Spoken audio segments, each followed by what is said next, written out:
Voilà, nouveau point météo ce soir. Donc là, je vais utiliser le run GFS 12Z.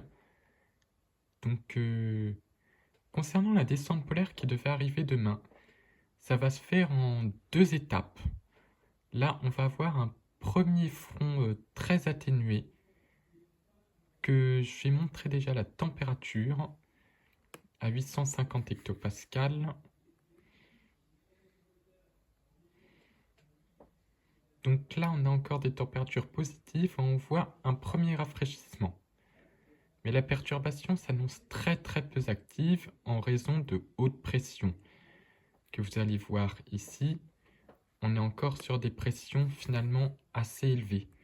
Donc ça ne sera pas très intense, ça sera juste une petite perturbation, un petit front froid atténué. Mais ensuite, grâce au courant de jet séparant les deux masters, un petit minimum arrivant vers l'Irlande va se creuser en une belle dépression qui devrait apporter un coup de vent, un joli coup de vent pour la journée de mardi. Après, l'intensité peut encore évoluer à cause de ces modèles qui sont encore un petit peu divagants.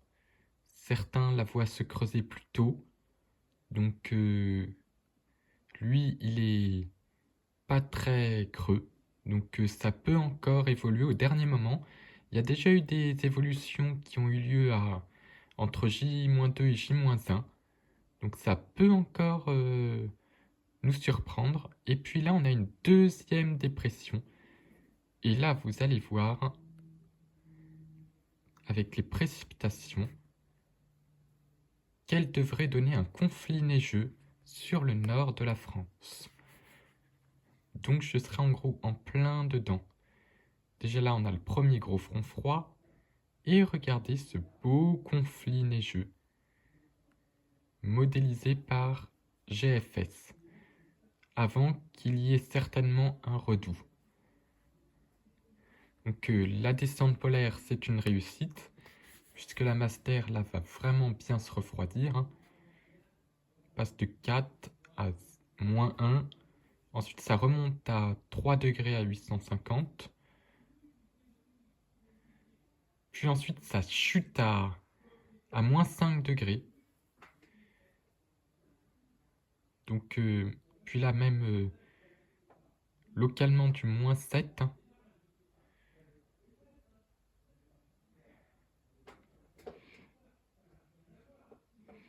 Au moins du -7 degrés localement, donc c'est magnifique. Là, on a le conflit, donc on reste dans l'air frais avant que l'air doux n'envahisse certainement le pays, quand même très souvent. Mais sinon, la situation s'annonce très intéressante. Donc là, on voit bien le creusement, le conflit. Donc ça dépend de quand est-ce que le conflit, que la Master 12 va commencer à s'enrouler avec l'air frais. Donc plus ça s'enroulera tôt, plus elle aura de chance de donner une belle tempête même. Mais là, sur GFS, elle ne s'enroule pas tout de suite. Que je vais sortir maintenant le modèle CEP, qui maintenant commence à se rallier de plus en plus, que le nouveau CEP. Donc là, on est encore à son 6Z.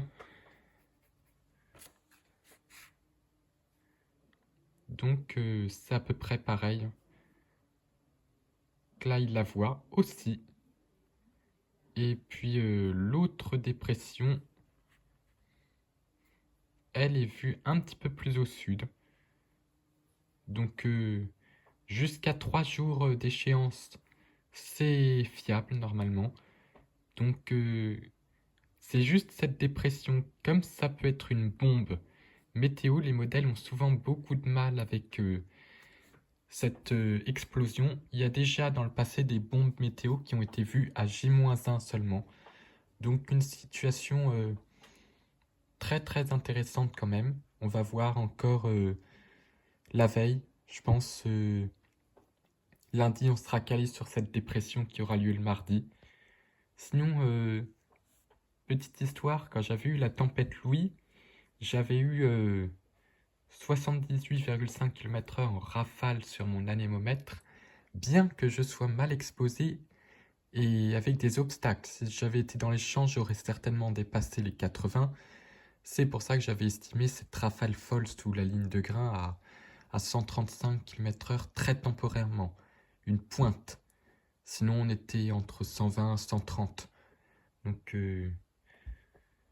c'était vraiment un super moment, le meilleur en tout cas depuis le début de l'aventure. En tout cas, moi je souhaiterais que la dépression se creuse bien, de façon à ce que le front froid associé soit bien actif avec une très belle ligne de grain.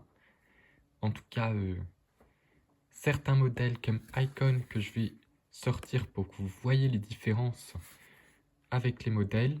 Icon, il est beaucoup plus agressif dans la représentation de la perturbation. Donc là, sur Icon, c'est le scénario parfait, elle se creuse vraiment. Et là, on voit même le steam jet à son sud-ouest.